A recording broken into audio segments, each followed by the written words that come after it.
Central कोनिकॉइड्स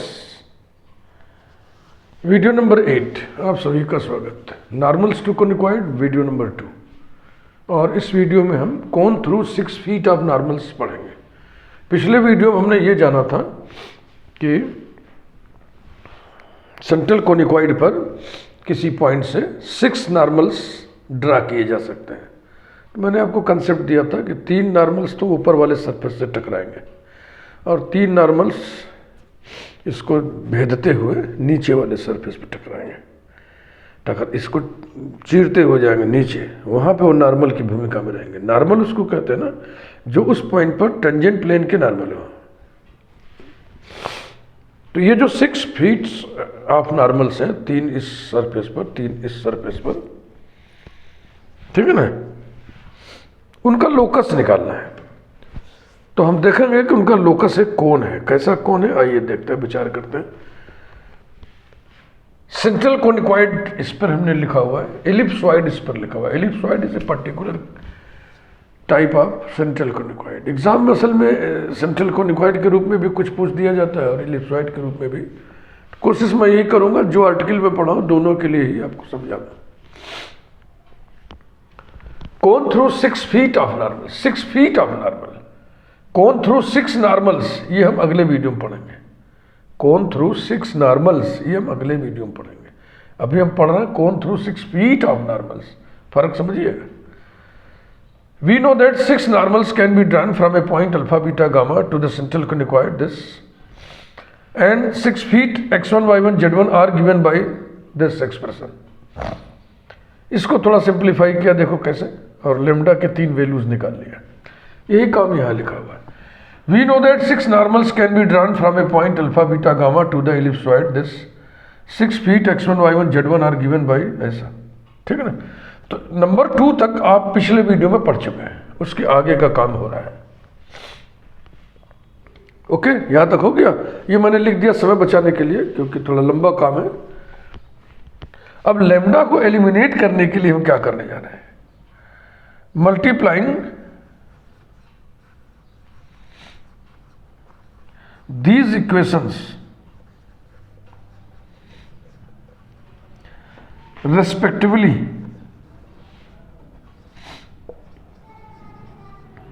by 1 upon b minus 1 upon c, comma 1 upon c minus 1 upon a, comma 1 upon a minus 1 upon b, and then adding क्यों ऐसा कर रहे हैं? उद्देश्य क्या है वो मैं ब्रैकेट में यहां पर जाहिर कर दे रहा हूं। To eliminate lambda,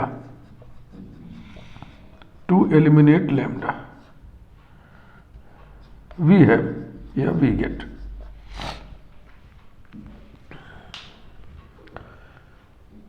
six feet of normals x1 y1 z1, इन्हीं का लोकस चाहिए। तो ये पॉइंट का लोकस है, ये सरल होता है निकालना। अब इसी का लोकस चाहिए तो आप किसी भी तरीके से जो डेटा उपलब्ध है उसकी मदद से x1 y1 z1 में एक इक्वेशन, एक रिलेशन बनाइए, फिर उसको जनरलाइज कर दीजिए। x1 की जगह general x coordinate x, y1 की जगह general y coordinate y, z1 की जगह general z coordinate z replace कर दीजिए, वही लोकस होगा। तो लैम्डा को जब हम एलिमिनेट करेंगे तो देखिए x1 y1 z1 कनेक्ट हो जाएंगे, एक रिलेशन हमको मिल जाएगा। ये इसका कंसेप्ट है, कंसेप्ट भी जरूर समझिए।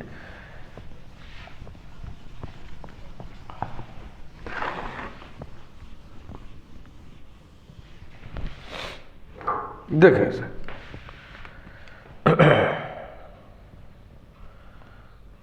One upon A into alpha by x1 minus 1 into 1 by B minus 1 by C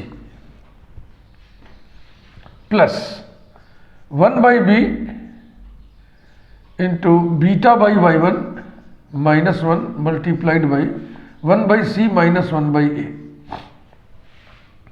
plus 1 by C into तीसरा वाला gamma by z1 minus 1 multiplied by 1 by A minus 1 by B is equal to, lambda common ले लिए bracket में, 1 by B minus 1 by C plus 1 by C minus 1 by A plus 1 by A minus 1 by B, bracket closed, equals to ये zero आ जाएगा ना, 1/b cancel हो गया, 1/a cancel हो गया, ये कैंसिल हो गया।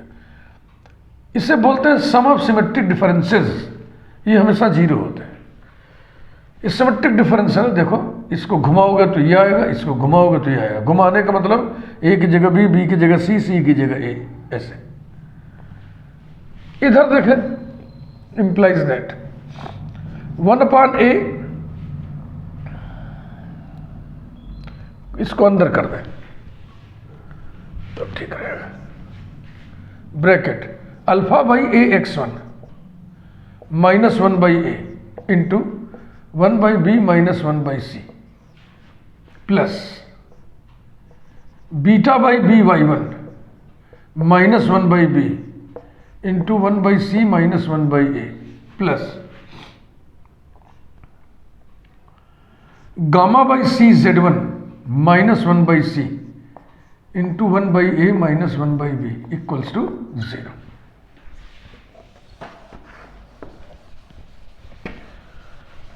लेमडा एलिमिनेट हो गया है। फिर आप क्या कर रहे हो सर? फिर मैं इसे हल्का कर रहा हूं, इस वजनी इक्वेशन को हल्का कर रहा हूं, क्योंकि हमको कुछ सब्लिमेट होता हुआ दिख रहा है, मतलब उड़ता हुआ दिख रहा है, कट जाता हुआ दिख रहा है, वही मैं कर रहा हूं। Implies that α/a(x1) into this 1/a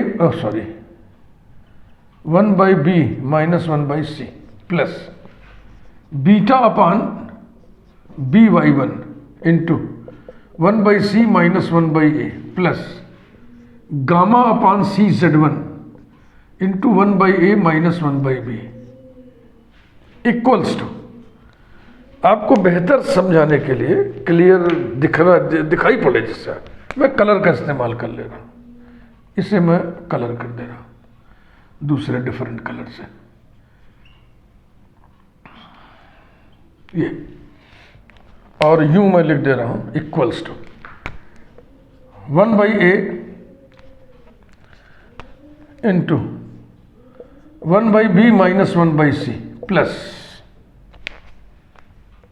1/b into 1/c - 1/a plus 1/c into 1/a - 1/b। तो ये आपको बेहतर दिखाई पड़ेगा कैसे क्या किया सर ने, ठीक है ना। ये -1/a into bracket -1/b into bracket -1/c into bracket को हमने दाहिनी तरफ कर दिया, तो ये स्थिति आ गई। ये फिर वही चीज है, क्या? सम ऑफ सिमेट्रिक डिफरेंसेस। आप घुमाइए, इस पूरे ब्रैकेट को घुमाइए तो ये आएगा, इसको घुमाइए तो ये आएगा। घुमाने का मतलब एक बी कर दो, बी को सी कर दो, सी को ए कर दो, ऐसा। तो देख लो, ऐसे देख लो, 1/ab और -1/ab कैंसिल, -1/ac और +1/ac कैंसिल, 1/bc - 1/bc ये कैंसिल, तो इज इक्वल टू 0। थोड़ा और इसको सिंप्लीफाई करें, implies that alpha into c - b अपान, इसका एलसीएम BC आएगा और a पहले से है, तो ये हो गया ABC(x1), ऐसे ही आगे लिखते चलिए, plus beta into a - c upon ABC(y1) plus gamma into b - a upon ABC into Z1 equals to 0। और सिंप्लीफाई करें, ABC से मल्टीप्लाई कर दिया, इंप्लाइज दैट, और माइनस से भी मल्टीप्लाई कर दिया, थोड़ा सुंदर लगेगा, सिमेट्रिक डिफरेंस जैसा साइक्लिक सिमेट्री में हो जाएगा। तो b - c into alpha upon x1 plus c - a into beta upon y1 plus a - b into gamma upon Z1 equals to 0। तो जो हम चाहते थे वो हो गया। क्या चाहते थे? x1 y1 z1 में एक रिलेशन स्टेब्लिश करना चाहते थे, वो हम स्टेब्लिश कर ले गए। अब आप लोकस चट से लिखिए, लोकस ऑफ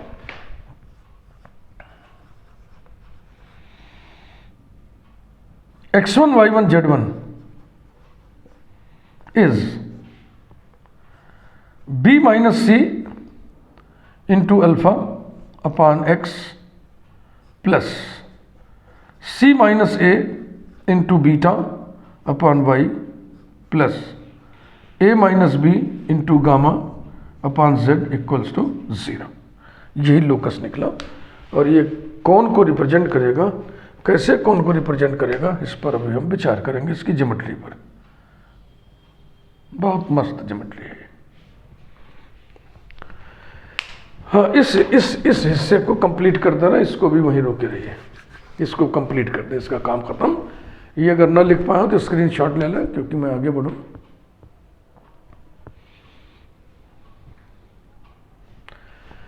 ऐसे लिखना, कलर लगा के लिखना थोड़ा अच्छा लगता है, दोहराते समय अपना ही लिखा हुआ ठीक ठीक समझ में आता है।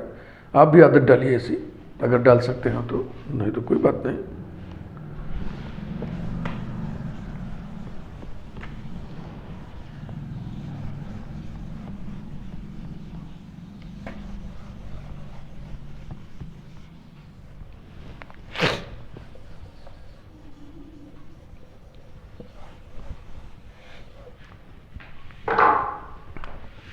इसके लिए हम लिख रहे हैं, देखो ऊपर कांस्टेंट है, ऊपर कांस्टेंट है, मान लो कि u लिखा है, तो ये है u upon X plus V upon Y plus W upon Z equal to 0। X Y Z से गुणा करना है, तो U Y Z plus V Z X plus W X Y equals to 0। ये जस्ट लाइक ऐसा है ना, F Y Z plus G Z X plus H X Y equals to 0। पहचानिए इसको, पहचानिए इसको, कौन है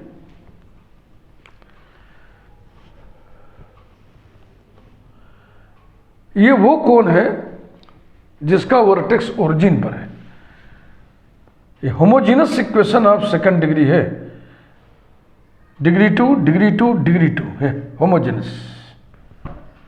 कौन चैप्टर में आपने पढ़ा हुआ है, every homogeneous equation of second degree represents a cone with vertex at origin.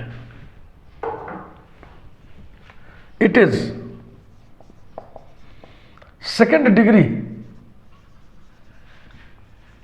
homogeneous, it is second degree homogeneous equation, and so it represents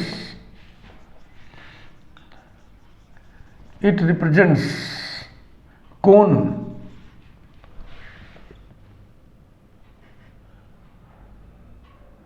with origin as vertex, with origin as vertex, है ना। अब इसकी geometry समझ लें। Geometry समझने के लिए इस फिगर को ले लिया करो, एलिप्सॉइड को। एलिप्सॉइड माने अंडा जैसी आकृति। ये जो एलिप्सॉइड है, सेंट्रल कोनिकॉइड है, इसका सेंटर कहाँ पे है, ओरिजिन पे है। ये हमको मालूम है कि इसका सेंटर ओरिजिन पे, इसको चाहो तो सी लिख दो, सी फॉर सेंटर। 3 फीट इस पर है, ऊपर वाले सरफेस पे, 3 फीट नीचे वाले पे है। तो ऐसे कौन बनाओ, ये कौन बना और एक कौन ये बना, ये। तो ये जो ऊपर ऐसे कौन बनेगा, वर्टेक्स ओरिजिन पे है, 3 फीट उस पे है, और जो नीचे कौन बनेगा इस तरीके से, तो ये 3 फीट ऑफ नॉर्मल्स इस कौन पर है जिसका वर्टेक्स ओरिजिन पे है। ये ज्योमेट्री समझना जरूरी है।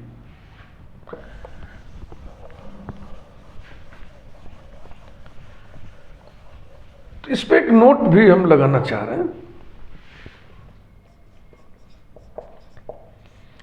Clearly 6 feet of normals, 6 feet of normals lie on the curve of intersection, curve of intersection। ये फीट ऑफ नॉर्मल्स सेंट्रल कोनिकॉइड पर स्थित हैं, ये कोन पर भी स्थित हैं, यानी सेंट्रल कोनिकॉइड और कोन के कॉमन पोर्शन पर स्थित होंगे। तो कॉमन पोर्शन कौन होगा, कर्व, उसी को हम लिख रहे हैं curve of intersection. Curve of intersection of ax square plus by square plus cz square equals to 1 and मिटा दिए हम, अभी क्या निकाले थे, अभी शायद था b minus C into alpha upon X, yes, and b minus C into alpha upon X plus c minus A into beta upon Y plus a minus B into gamma upon Z equals to 0। समझ में आई बात? अब आइए ये चीज इसको complete कर दीजिए।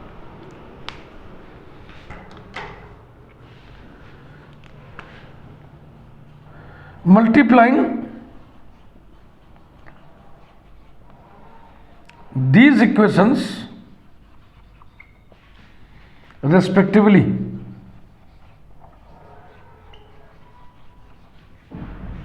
by b square minus C square, इसमें किससे गुणा किए थे आप? 1 by B minus 1 by C से।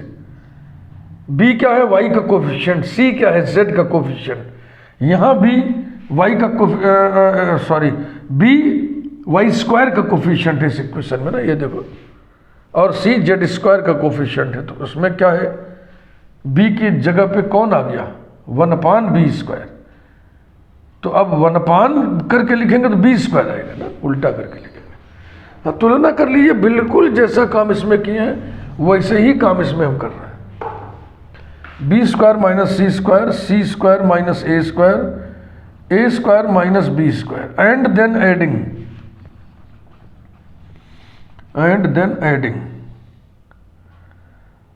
उद्देश्य लिख दीजिए ब्रैकेट में, टू एलिमिनेट लेमडा, ब्रैकेट बंद। वी गेट, हाँ, ये दोनों ही आर्टिकल हमने आपको बहुत ही बेहतर समझा दिया, कोई कंफ्यूजन नहीं होगा। ज्योमेट्री भी समझा दिया, कैसे वर्कआउट करना है ये भी आपको हमने बता दिया। हाँ भाई, चलो शुरू करो। A square into alpha by x1 minus 1 into B square minus C square plus B square into beta by y1 minus 1 into C square minus A square plus C square into gamma by z1 minus 1 into A square minus B square is equal to lambda common ले लिए दाहिनी तरफ,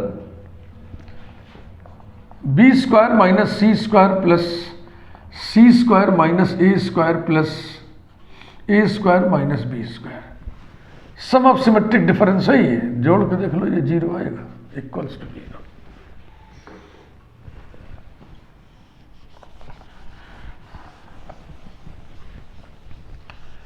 इधर का काम पूरा हो गया, इसलिए इसको हम हटा दे रहे हैं।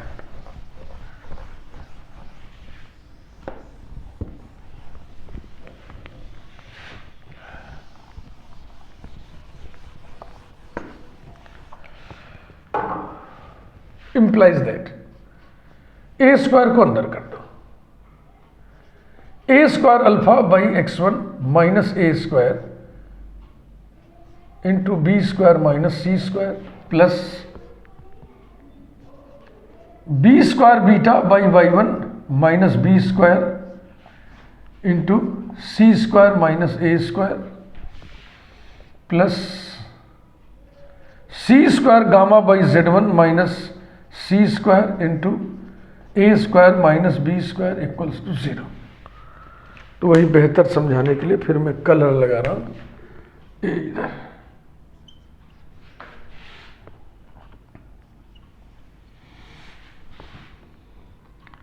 और इसको 2 हिस्सों में तोड़ रहा हूं। Implies that A square alpha upon x1 into B square minus C square plus B square beta upon y1 into C square minus A square plus C square gamma upon z1 into A square minus B square minus A square into this bracket minus B square into this bracket minus C square into this bracket को हम दाहिने कर दिए, तो ये हो गया A square into B square minus C square plus B square into C square minus A square plus C square into A square minus B square. ये फिर सम ऑफ सिमेट्रिक डिफरेंस है, ये बराबर 0 आएगा, जोड़ के देख लो।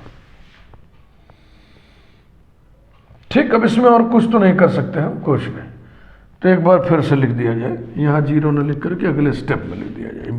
Implies that A square into B square minus C square into alpha upon x1 plus B square into C square minus A square into beta upon y1 plus C square into A square minus B square into gamma upon z1 equal to 0। x1 y1 z1 में हम एक relation प्राप्त कर ले गए। अब इसी में हम x1 को x से रिप्लेस कर दें, y1 को y से रिप्लेस कर दें, z1 को z से रिप्लेस कर दें, तो हमको लोकस मिल जाएगा फीट x1 y1 z1 का। Locus of x1 y1 z1 is a square into B square minus C square into alpha upon x plus B square into C square minus A square into beta upon Y plus C square into A square minus B square into gamma upon Z equals to 0। चाहे तो कोई number डाल दें, नहीं तो इस पर highlighter लगा दें।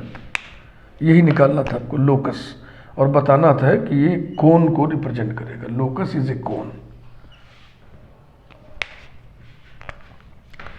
It is homogeneous equation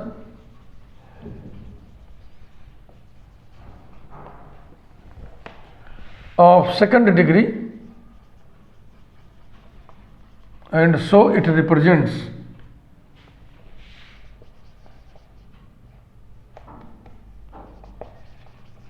a cone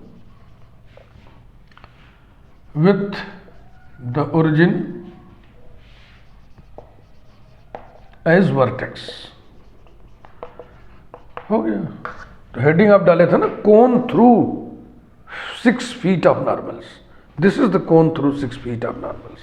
This is the locus of 6 feet of normals। Note इस पर भी वही लगा दीजिए कि जो 6 फीट है वो इलिप्सॉइड पर भी स्थित है और इस कोन पर भी स्थित है, इसलिए दोनों के कर्व ऑफ इंटरसेक्शन पे लाई करेगा। Sorry, clearly 6 feet of normals lie on the curve of intersection. ये दोनों आर्टिकल आपको बुक में एज ए क्वेश्चन मिल सकते हैं, समझ रहे हैं ना। इसको हम बढ़िया से आर्टिकल के रूप में आपको पढ़ा दिए, समझा दिए। Lie on the curve of intersection, common portion, curve of intersection of the ellipsoid X square upon A square plus Y square upon B square plus Z square upon C square equals to 1 and the cone, यही पूरा लिख ली। फिर से एक बार लिख लो, क्या फर्क पड़ता है। A square into B square minus C square into alpha upon x. ठीक है, पहला टर्म मिला लो भाई, बकिया रोटेट कर दो cyclically, plus B square into C square minus A square into beta upon Y plus C square into A square minus B square into gamma upon Z equal to 0। इस video में बस इतना ही। Video को like करें, channel यदि आपने अभी तक ना सब्सक्राइब किया हो तो जरूर सब्सक्राइब कर दें। Thank you very much.